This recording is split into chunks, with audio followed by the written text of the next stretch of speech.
Bismillahirrahmanirrahim. Assalamualaikum warahmatullahi wabarakatuh. Waalaikumsalam.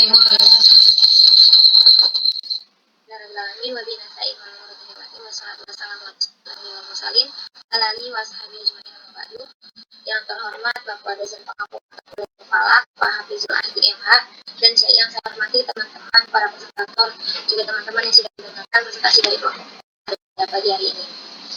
Baik, untuk kali ini kami akan mempresentasikan hasil diskusi dari kelompok kami, kelompok 4, dengan judul makalah Mazhab di dalam ilmu falak.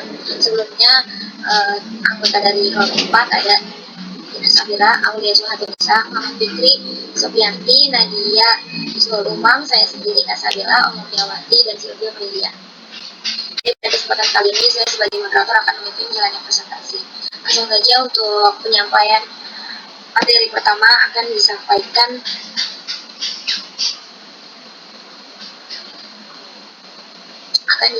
oleh Nadia. Kepada Nadia dipersilakan. Baik, terima kasih kepada moderator. Ini saya akan menjelaskan materi yang pertama, yaitu mazhab hisab. Mazhab hisab adalah salah satu metode dalam ilmu falak yang digunakan untuk menentukan waktu-waktu penting dalam ibadah, seperti awal bulan Hijriah, waktu sholat, dan lain sebagainya. Metode ini berbasis pada perhitungan astronomi, dan kata hisab sendiri berasal dari bahasa Arab yang artinya menghitung. Jadi intinya, mazhab hisab itu fokus pada perhitungan matematis dan astronomi untuk menentukan posisi benda langit seperti bulan dan matahari. Karena dasarnya perhitungan, metode ini dianggap lebih rasional dan ilmiah, apalagi hasilnya bisa diprediksi jauh sebelum peristiwa astronomi terjadi. Metode ini punya prinsip bahwa pergerakan benda langit itu teratur dan bisa dihitung dengan akurat. Misalnya, untuk menentukan awal bulan Hijriah, mazhab hisab menggunakan data posisi bulan dan matahari buat menghitung kapan hilal atau bulan sabit pertama bakal muncul, tanpa harus melihat langsung ke langit. Ini beda dengan mazhab ruqyah yang lebih mengutamakan pengamatan langsung ke hilal. Dalam Islam, mazhab hisab juga punya landasan yang kuat. Para ulama yang mendukung metode ini sering merujuk ke ayat-ayat Al-Quran dan hadis yang mendorong umat Islam buat memanfaatkan akal dan ilmu pengetahuan. Contohnya, Quran Surat Yunus ayat 5 yang menyebutkan bahwa matahari dan bulan diciptakan sebagai tanda perhitungan waktu. Jadi, selama perhitungannya akurat, mazhab hisab dianggap sah untuk menentukan waktu ibadah. Keunggulan utama metode ini adalah kemampuannya untuk memprediksi jauh ke depan. Dengan perhitungan astronomi, tanggal-tanggal penting seperti awal Ramadan, Idul Fitri, dan Idul Adha bisa ditentukan dengan akurat, bahkan bertahun-tahun sebelumnya. Ini tentu mempermudah, terutama bagi umat Islam yang tinggal di tempat-tempat yang sulit mengamati hilal, seperti daerah dengan cuaca buruk atau kota besar yang penuh polusi cahaya. Selain itu, teknologi modern juga mendukung banget metode hisab ini. Kalau dulu para ahli falak pakai alat tradisional seperti astrolabe atau sextant, sekarang semuanya bisa dihitung otomatis pakai komputer atau software astronomi canggih. Jadi prosesnya jauh lebih praktis dan cepat. Cukup sekian presentasi dari saya kembalikan pada moderator.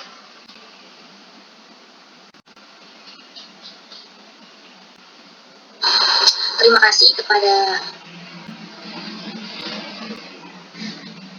untuk penyampaian materi kedua akan disampaikan oleh Vina dan Sylvie. Kepada Vina dan Sylvie dipersilakan.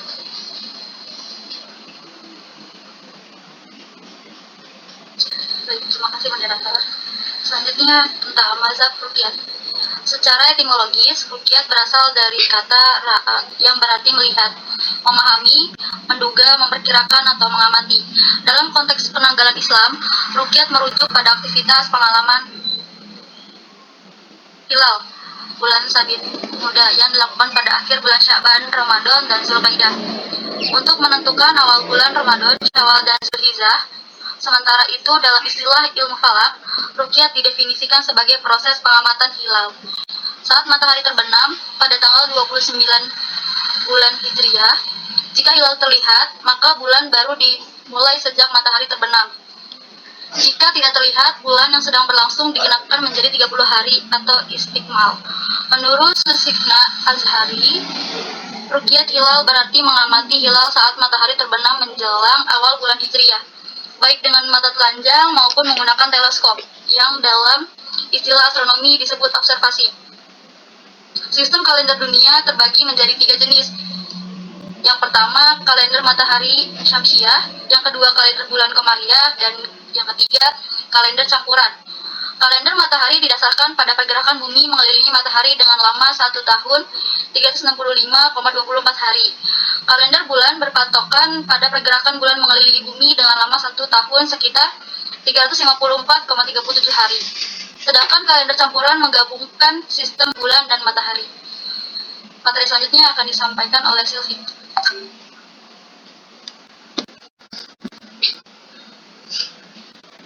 Selanjutnya, dalam metode hisab, pengamatan langsung hilal itu tidak diperlukan. Penentuan awal bulan dapat dilakukan dengan perhitungan matematis dan astronomis. Bahkan metode hisab memungkinkan penentuan awal bulan jauh sebelumnya tanpa harus menunggu penampakan hilal setiap bulannya. Ini menjadikan metode hisab sebagai alternatif yang sangat praktis. Ibnu Rushdi dalam karyanya Bidayat al-Mujtahid wa Nihayat al-Muqtasid mencatat bahwa perbedaan antara metode ruqyat dan hisab itu telah ada sejak zaman sahabat dan tabi'in. Penentuan awal bulan Komariah melalui ruqyat sudah dikenal sejak masa pra-Islam. Nabi Muhammad diutus kepada masyarakat Mekah yang pada masa itu telah berkembang menjadi pusat perdagangan. Dalam kondisi tersebut, Nabi menghadapi tantangan dalam berdakwah, sehingga akhirnya hijrah ke Madinah akibat boikot dari sebagian masyarakat Mekah yang menolak kehadirannya. Di Madinah, Nabi diterima dengan baik oleh kaum muslim dan terciptalah perdamaian hingga beliau merumuskan sebuah perjanjian yang dikenal dengan Piagam Madinah. Meskipun demikian, masih ada kelompok non-muslim di Madinah yang kurang senang dengan keberadaan Nabi. Pada zaman Nabi Muhammad, ilmu falak belum berkembang. Pengetahuan masyarakat Arab tentang benda-benda langit lebih bersifat praktis, seperti digunakan untuk penunjuk arah di malam hari di tengah padang pasir. Sekian, saya serahkan kembali kepada moderator. Baik, terima kasih kepada Sylvie dan Fira yang sudah menyampaikan materinya. Lanjut untuk materi selanjutnya adalah konsep mazhab hisab dan ruqyat yang akan disampaikan oleh Fikri. Kepada Fikri, saya persilakan. Baik, terima kasih kepada Bel. Baik, selanjutnya dalam materi yang ketiga itu tentang konsep mazhab hisab dan mazhab ruqyat. Saat ini metode perhitungan dengan menggunakan komputer mempunyai ketelitian dan akurasi yang tinggi. Banyak perangkat lunak praktis yang berbeda juga ada. Hisab sering digunakan sebelum melakukan ruqyat. Salah satu perhitungannya itu adalah menentukan waktu terjadi istimewa, yaitu saat matahari, bulan, dan bumi berada pada posisi yang sama, disebut dengan kondisi heliosentris.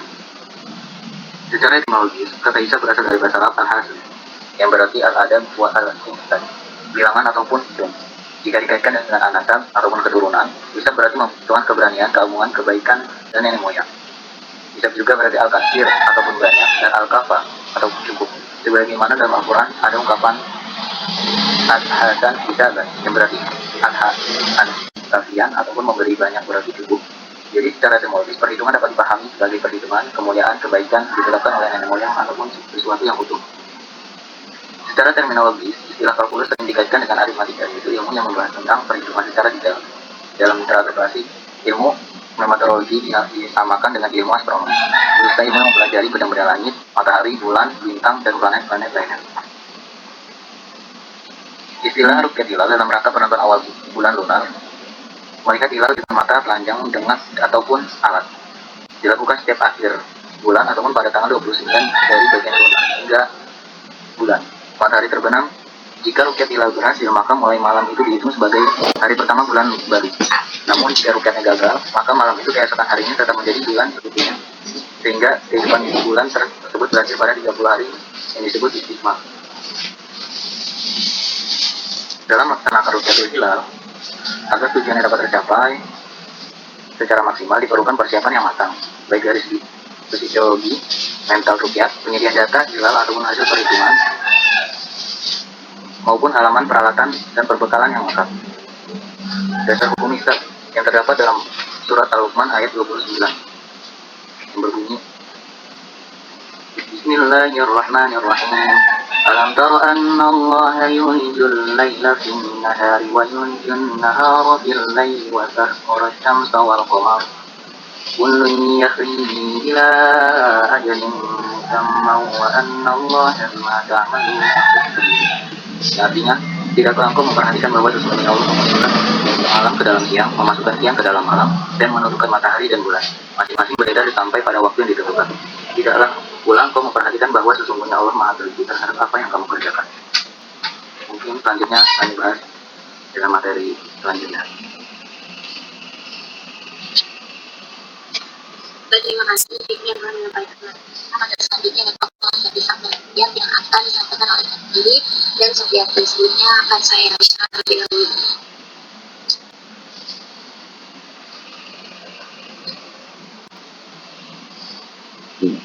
Tokoh mazhab mazhab hisab dan mazhab ruqyah. Dalam konteks penentuan awal bulan Hijriah, terutama dalam metode ruqyah, dan para ulama dari berbagai mazhab memberikan pandangan yang beragam. Berikut ini adalah tokoh-tokoh yang mewakili kedua pendekatan, yaitu ruqyah, pengamatan hilal, dan hisab, perhitungan astronomi, serta pandangan mereka. Yang pertama ada tokoh hisab dan ruqyah, ulama klasik. Tokoh yang pertama ada Imam Malik bin Anas, mazhab Maliki. Dalam ruqyah menjelaskan Imam Maliki berpendapat bahwa penentuan awal bulan Ramadan dan Syawal wajib dilakukan dengan metode ruqyah hilal secara fisik. Beliau menganggap ruqyah sebagai metode yang sesuai dengan sunnah Nabi Muhammad SAW, di mana Rasulullah dan para sahabat juga menggunakan pengamatan langsung bulan sabit untuk menentukan awal bulan. Mazhab Maliki cenderung lebih mendukung ruqyah daripada hisab. Pandangannya dalam ruqyah yang pertama adalah menolak penggunaan hisab sebagai metode utama dalam penentuan awal bulan, kecuali dalam kasus-kasus tertentu seperti cuaca yang buruk yang menghalangi ruqyah. Yang kedua, Imam Malik berpegang teguh pada hadis Nabi, berpuasalah kalian ketika melihat hilal dan berbukalah kalian ketika melihat hilal. Hadis riwayat Bukhari dan Muslim. Untuk tokoh yang kedua ada Imam Syafi'i, dalam ruqyah dan hisab, dan dalam ruqyahnya dia menjelaskan memberikan fleksibilitas dalam penggunaan ruqyah dan hisab. Pada dasarnya Imam Syafi'i menyatakan bahwa penentuan awal bulan dilakukan dengan ruqyah, namun mengakui bahwa hisab dapat digunakan dalam kondisi tertentu, terutama ketika ruqyah tidak mungkin dilakukan karena faktor cuaca. Meski begitu, ruqyah tetap menjadi metode utama dalam pandangan Syafi'i. Pandangannya dalam ruqyah yang pertama, Imam Syafi'i juga menggunakan hadis Nabi yang ruqyah, dan ia memandang bahwa perhitungan hisab bisa digunakan sebagai pembantu tetapi tidak menggantikan ruqyah. Dalam karyanya Imam Syafi'i menyatakan bahwa kesaksian dari dua orang saksi terpercaya yang melihat hilal cukup untuk menetapkan awal bulan. Tokoh yang ketiga ada Imam Abu Hanifah. Pendiri mazhab Hanafi juga lebih mendekatkan ruqyah dalam penentuan awal bulan, namun ia membuka kemungkinan penggunaan hisab jika kondisi cuaca atau lingkungan tidak memungkinkan ruqyah. Mazhab Hanafi lebih bersikap moderat dalam hal penggunaan hisab, di mana perhitungan astronomi dianggap sebagai alat bantu untuk memperkirakan kemungkinan munculnya hilal, tapi ruqyah tetap diutamakan. Pandangannya dalam ruqyah, Imam Abu Hanifah memprioritaskan kesaksian ruqyah hilal oleh sejumlah saksi, tapi jika ruqyah terhalang oleh cuaca, hisab dapat dipertimbangkan. Yang kedua, dalam kondisi di mana itu tidak bisa dilakukan, misalnya karena cuaca buruk, hisab bisa dijadikan pegangan sekunder untuk menetapkan waktu awal bulan. Tokoh yang keempat ada Imam Ahmad bin Hanbal. Pendapatnya sangat menekankan pentingnya ruqyah dalam penentuan awal bulan Hijriah. Beliau menolak penggunaan hisab secara penuh dalam penentuan hilal, bahkan dalam keadaan cuaca buruk sekalipun. Imam Ahmad bin Hanbal mendasarkan pandangannya pada sunnah Nabi yang menyebutkan penggunaan ruqyah sebagai metode penentuan awal bulan. Pandangannya dalam ruqyah yang pertama, Imam Ahmad menolak penggunaan hisab meskipun dalam kondisi cuaca buruk. Yang kedua, menurut beliau penentuan awal bulan harus dilakukan dengan melihat hilal secara langsung, mengikuti hadis-hadis Nabi. Tokoh yang kelima ada Ibnu Taimiyah. Beliau adalah seorang ulama besar yang dikenal karena pemikirannya yang fleksibel terkait penggunaan hisab dan ruqyah. Meskipun ia tetap mendukung ruqyah sebagai metode ulama, Ibnu Taimiyah tidak menolak sepenuhnya penggunaan hisab. Ia menyatakan bahwa hisab bisa digunakan dalam kondisi tertentu seperti ketika pengamatan hilal terhalang oleh cuaca buruk atau faktor lainnya. Pandangannya dalam ruqyah dan hisab, Ibnu Taimiyah menyatakan bahwa dalam keadaan normal ruqyah harus digunakan, namun jika ada kesulitan dalam melakukan ruqyah, hisab dapat digunakan sebagai pelengkap. Yang kedua, beliau menekankan pentingnya memadukan antara ilmu pengetahuan astronomi dan hukum Islam, terutama dalam hal penentuan awal bulan. Selanjutnya, menurut Imam Al-Khawarizmi, beliau adalah seorang ahli matematika dan astronom yang memberikan kontribusi signifikan dalam pengembangan metode hisab. Meskipun bukan seorang ulama fikih, pemikirannya sangat memengaruhi metode hisab dalam penentuan awal bulan Islam. Melalui karyanya dalam bidang astronomi, Al-Khawarizmi membantu mengembangkan sistem perhitungan bulan yang akurat yang kemudian digunakan oleh beberapa mazhab seperti alternatif ruqyah. Pandangannya dalam hisab, yang pertama, Al-Khawarizmi mengembangkan tabel-tabel astronomi yang mempermudah perhitungan waktu terbitnya bulan dan matahari. Yang kedua, kontribusinya dalam ilmu hisab memberikan landasan bagi penggunaan perhitungan astronomi dalam penentuan kalender Islam. Selanjutnya, Syekh Muhammad Khatib. Syekh Muhammad Khatib dari Indonesia adalah salah satu tokoh modern yang aktif dalam penentuan ruqyah dan hisab di Indonesia. Beliau sering terlibat dalam sidang isbat untuk penentuan awal Ramadan dan Syawal, dan berperan penting dalam mengembangkan metode ruqyah juga metode hisab modern di Indonesia. Pandangannya dalam ruqyah dan hisab, yang pertama, Syekh Muhammad Khatib mendukung penggunaan kombinasi ruqyah dan hisab di mana keduanya saling melengkapi. Yang kedua, beliau berpendapat bahwa hisab digunakan sebagai metode ilmiah untuk memperkirakan posisi hilal, sementara ruqyah digunakan untuk mengkonfirmasi secara visual. Itu saja dapat saya sampaikan. Selanjutnya ada tokoh hisab dan ruqyah pada masa Rasulullah dan sahabat akan disampaikan oleh Sofyan. Kepada Sofyan, saya persilakan. Baik, terima kasih kepada moderator. Selanjutnya ada tokoh hisab dan ruqyah pada masa Rasulullah dan sahabat. Yang A, pada masa Rasulullah SAW. Pada masa Nabi ruqyah digunakan untuk menentukan awal bulan Qamariah, baru seperti Ramadan, Syawal, Zulhijjah, dan Muharram. Dalam perjalanannya belum terlihat masalah dalam kegiatan ruqyah karena umat Islam hanya ada di Arab saja dan baru ada perkembangan perbedaan ketika Islam mulai menyebar luas. Dalam penelusuran penulis melalui hadis-hadis Nabi yang berbicara dengan prosesi ruqyah, maka setidaknya ada 4 bulan yang dijadikan rutinitas besar umat Islam. Ialah Ramadan, Syawal, Zulhijjah, dan Muharram. Dan penjelasan keempat bulan tersebut tidak lain adalah untuk memulai puasa Ramadan. Mulainya Idul Fitri, mengetahui waktu berkurban, dan mengetahui waktu puasa Syawal. Kita bisa memahami bahwa penggunaan ruqyah oleh umat Islam di zaman Nabi SAW era kaitannya dengan suatu kebutuhan pelaksanaan suatu ibadah seperti puasa Ramadan, salat Idul Fitri, pelaksanaan kurban, dan puasa Syuro. Dan pelaksanaan melihat hilal tersebut masih menggunakan kedua mata atau mata telanjang. Yang B ada pada masa Umar bin Khattab, kalender Islam sebagai produk dari hisab dan ruqyah baru muncul pada masa Khalifah Umar bin Khattab, Khalifah kedua dari Khulafaur Rasyidin. Kalender ini mulai diterapkan pada tahun ke-17 Hijriah setelah 2 tahun kepemimpinan Umar sebagai Khalifah. Yang ketiga ada tokoh hisab dan ruqyah pada masa tabi'in. Dengan kemajuan ilmu astronomi yang pesat dan munculnya tokoh-tokoh astronomi Islam masa itu seperti pertama Al-Battam, yang kedua Al-Muzani, yang ketiga Ibnu Yunus, yang keempat As-Sunni dan Al-Biruni. Pada masa ini hisab dalam menentukan waktu sholat dan kiblat, ruqyah hilal, perhitungan muslim, dan lain-lain yang telah dituliskan dalam karya tokoh-tokoh tersebut. Yang keempat ada tokoh hisab ruqyah abad ke-4. Di antara tokoh itu adalah Nasaruddin Muhammad At-Tuni, dua Muhammad Taragai, Ibnu Sah-Ulbek, yang ketiga Ibnu Banna, yang keempat ada Ibnu Syakir. Kelima tokoh hisab dan ruqyah pada masa modern. Pada masa ini juga bermuncul tokoh-tokoh seperti Muhammad Saleh Abdul Aziz Al-Zurairi, Muhammad Aldeh, Muhammad Ilyasnya.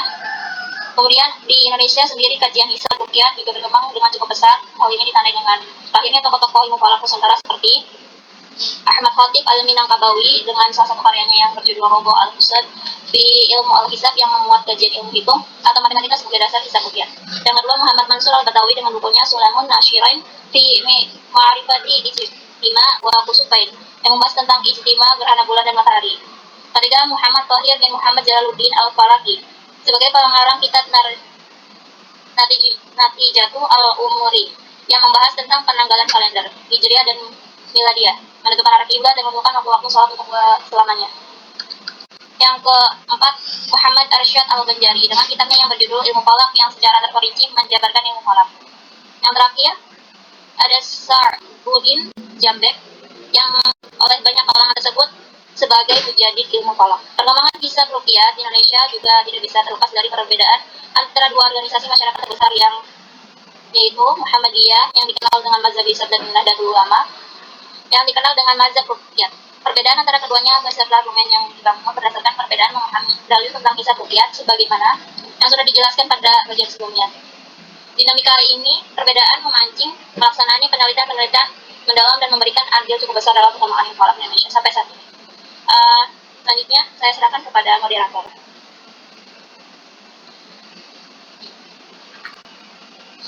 Baik, terima kasih pada Sofianti yang telah menyampaikan materinya. Untuk materi selanjutnya mengenai perbedaan mazhab hisab dan mazhab ruqyah yang akan disampaikan oleh Aulia Sholat Indonesia dan juga Om Nyawati. Kepada Om Nyawati saya persilahkan.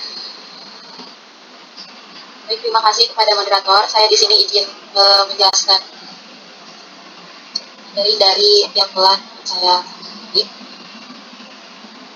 Selanjutnya mengenai perbedaan mazhab hisab dan mazhab ruqyah. Dalam penetapan awal bulan terdapat dua metode yang sering diperdebatkan, yaitu metode ruqyah dan metode hisab. Analisis mendalam menunjukkan bahwa masing-masing metode tersebut memiliki perbedaan internal. Yang pertama yaitu metode ruqyah. Terdapat perbedaan antara metode ruqyah yang pertama dari perspektif makna. Terdapat perbedaan antara pengamatan global, nasional, dan lokal. Yang kedua dalam hal saksi. Ada perbedaan pandangan mengenai keadilan dan jumlah saksi. Yang ketiga, dari segi alat, terdapat perbedaan pendapat tentang penggunaan alat dalam pengamatan. Yang keempat mengenai laporan. Terdapat pandangan yang mengharuskan mengikuti metodologi ruqyah, yaitu hisab, dan ada yang tidak mengharuskannya. Yang kelima dalam hal penetapan, muncul perbedaan antara yang wajib dan ruqyah. Ditetapkan oleh hakim atau pemerintah agar memiliki legitimasi umum dengan pendapat yang sebaliknya. Selanjutnya ada metode hisab. Dalam hal perhitungan terdapat beberapa perbedaan antara pendekatan urfi dan hakiki. Yang pertama yaitu dari sisi hakiki, terdapat perbedaan internal terkait posisi hilal dan ijtima. Yang kedua, dalam metode posisi hilal ada perbedaan pandangan mengenai ufuk, baik ufuk hakiki, ufuk marai maupun ibnatu rukyat. Ya, dalam metode ijtima ada perbedaan mengenai batas waktu, yaitu sebelum terbenam dan sebelum terbitnya fajar. Yang keempat, dalam metode posisi hilal terdapat perbedaan dalam perhitungan, yaitu antara hisab takribi dan hakiki. Yang kelima, hisab takribi. Hisab takribi hakiki adalah prosedur sederhana yang tidak memerlukan trigonometri khusus dan memiliki koreksi yang relatif sedikit. Yang keenam, hisab hakiki tahqiqi adalah prosedur yang lebih panjang menggunakan trigonometri khusus dan memiliki koreksi yang lebih banyak. Banyaknya metode dalam sistem pengamatan awal bulan Syawal dan bulan Ramadan dapat menyebabkan perbedaan hasil. Perselisihan dalam penentuan awal bulan Hijriah, khususnya untuk waktu ibadah seperti 1 Ramadan, 1 Syawal, dan 10 Dzulhijjah, seringkali menimbulkan permasalahan. Hal tersebut adalah diskusi yang telah berlangsung lama dan akar perbedaan ini umumnya berasal dari kurangnya kesepakatan tentang penentuan awal bulan. Jika diteliti lebih lama, permasalahan ini muncul akibat berbagai penafsiran terhadap dalil yang berkaitan dengan perbedaan penafsiran ini menghasilkan dua aliran dalam penentuan awal bulan. Di satu sisi, ada kelompok umat Islam yang menggunakan metode hisab. Sementara di sisi lain ada yang menggunakan awal bulan Hijriah dengan menggunakan metode rukyat. Perbedaan ini semakin jelas terlihat melalui perbedaan dalam metode hisab dan metode rukyat. Keselarasan ini seringkali menimbulkan ketegangan dan bahkan konflik antara umat Islam.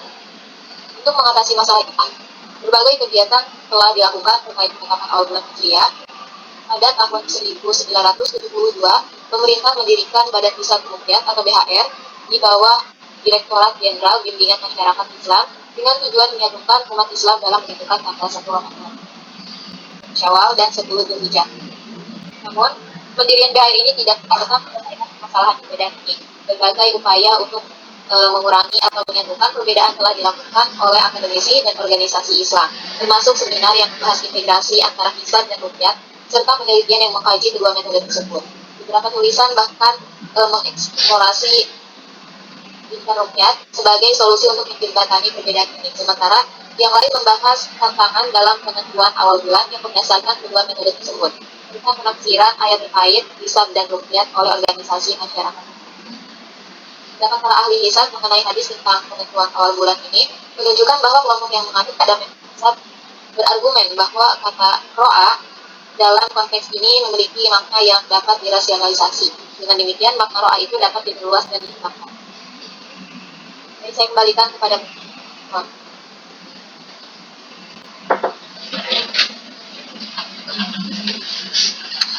selanjutnya akan disampaikan oleh Aulia kepada Aulia di. Baik, selanjutnya saya akan menjelaskan tentang pendapat para ahli hisab mengenai hadis tentang penentuan awal bulan. Menunjukkan bahwa kelompok yang mengacu pada metode hisab berargumen bahwa kata ro'a dalam konteks ini memiliki makna yang dapat dirasionalisasi. Dengan demikian, makna ro'a dapat diperluas dan dikembangkan. Ahli rukyat berpendapat bahwa dalam hadis Nabi, kata ro'aitumu yang berasal dari akar kata ro'a berarti melihat. Dalam konteks hadis ro'aitumu al-hilala mengacu pada melihat hilal secara langsung dengan mata. Dengan demikian, rukyat di sini diartikan sebagai rukyat bil fiqhi, yaitu melihat dengan mata bukan dengan pendekatan seperti rukyat bil ilmi, yang berarti melihat melalui ilmu pengetahuan. Kata ro'a memiliki sifat ta'budi goyir al-makul makna yang menunjukkan bahwa artinya tidak dapat dirasionalkan. Oleh karena itu, kata tersebut tidak boleh ditafsirkan dengan makna lain selain melihat secara langsung. Menurut pengikut metode rukyat, hadis yang menyarankan untuk memperkirakan bulan jika hilal tidak terlihat dipandang sebagai hadis yang mutlak yang harus dilandasi oleh keterangan dari hadis yang muqayyad. Hadis muqayyad ini memaksa umat Islam untuk menyempurnakan bilangan bulan menjadi 30 hari jika hilal tidak dapat dirukyat. Dari argumen tersebut dapat disimpulkan bahwa pemikiran mazhab rukyat berpendapat bahwa hadis Nabi membolehkan penentuan awal bulan melalui pengamatan hilal secara langsung. Ini menunjukkan bahwa di kalangan pengikut ahli rukyat tidak ada ruang untuk interpretasi lain mengenai hadis faqdurullah. Az-Zarqi berpendapat dengan hadis Nabi yang menghubungkan puasa dan Idul Fitri dengan rukyat hilal bulan baru. Oleh karena itu, istilah faqdurullah merujuk pada penyempurnaan bulan menjadi 30 hari. Jika hilal tidak terlihat, ini adalah urusan ibadah yang hukumnya didasarkan benar secara ta'abudi tanpa mempertimbangkan ilat atau menggunakan kias. Ajarku setuju dengan penafsiran ini selama nas-nas tersebut disampaikan tanpa kualifikasi dan tidak menyebutkan adanya ilat. Namun jika nas tersebut menyertakan ilat yang berasal dari nas itu sendiri, maka makna dan tujuan bisa berubah karena ilat dapat mempengaruhi. Langkah-langkah yang harus diperhatikan dalam menentukan awal bulan Qamar itu meliputi 7. Yang pertama, menentukan perkiraan akhir bulan sebelumnya atau hisab urfi. Yang kedua, menentukan istimewa akhir bulan sebelumnya. Yang ketiga, menghitung waktu terbenamnya matahari. Yang keempat, menghitung sudut waktu bulan. Yang kelima, menghitung ketinggian hakiki dan ketinggian mar'i bulan. Yang keenam, menghitung azimut matahari dan bulan. Yang ketujuh, menentukan posisi hilal pada saat matahari terbenam. Cukup sekian dari saya, selebihnya saya kembalikan ke moderator. Terima kasih untuk presentator Mia dan Aulia. Selanjutnya akan saya sampaikan kesimpulan dari presentasi ini bahwa ilmu falak khususnya dalam penentuan awal bulan Hijriah memiliki dua pendekatan utama, yaitu mazhab hisab dan mazhab ruqyah. Mazhab hisab menggunakan perhitungan matematis berdasarkan data astronomis untuk menentukan waktu-waktu ibadah seperti awal Ramadan dan Idul Fitri. Metode ini memungkinkan perhitungan yang lebih presisi dan dapat dilakukan jauh sebelumnya. Sementara itu, mazhab ruqyah mengandalkan pengamatan langsung hilal dengan mata telanjang atau alat bantu seperti teleskop. Meskipun memiliki dasar teologis yang kuat, mazhab ruqyah seringkali menghadapi tantangan seperti kondisi cuaca yang tidak mendukung yang dapat mempengaruhi akurasi pengamatan. Perbedaan antara kedua metode ini seringkali menimbulkan perdebatan di kalangan ulama dan masyarakat muslim, terutama dalam menentukan awal Ramadan dan Idul Fitri. Meskipun keduanya memiliki dasar yang kuat dalam ajaran Islam, ketidaksepahaman metodologis bisa menyebabkan perbedaan dalam pelaksanaan ibadah. Dengan pemahaman yang lebih baik terhadap kedua metode, diharapkan umat Islam dapat lebih menghargai perbedaan yang ada dan mencari solusi yang lebih integratif untuk meminimalisir perbedaan dalam penentuan waktu ibadah. Baik, mungkin itu saja yang dapat kelompok kami sampaikan. Terima kasih untuk para presentator yang sudah menyampaikan semua materinya. Kurang dan lebihnya mohon maaf. Saya sebagai moderator kami undur diri. Wassalamualaikum warahmatullahi wabarakatuh. Waalaikumsalam warahmatullahi wabarakatuh. Kelas kalian